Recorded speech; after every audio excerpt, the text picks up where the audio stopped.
ریاستی وزیر صنعت اور ٹیکسٹائلز کے ٹی راما راؤ نے مرکزی حکومت کی جانب سے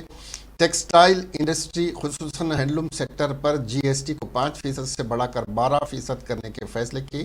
مخالفت کرتے ہوئے کہا کہ گزشتہ 2 سال سے کرونا کے باعث تقریباً 30.44 لاکھ خاندانوں میں سے 25% خاندانوں میں ہینڈلوم سیکٹر کو خیرآباد کہہ دیا ہے، اور اگر یہ سلسلہ یوں ہی جاری رہا تو ملک سے ہینڈلوم سیکٹر برخاست ہو جائے گا۔ مرکزی وزیر ٹیکسٹائل اینڈ ہینڈلومز پیوش گوئل کو روانہ کردہ مکتوب میں کے ٹی راما راؤ نے واضح کیا کہ تقریباً 70%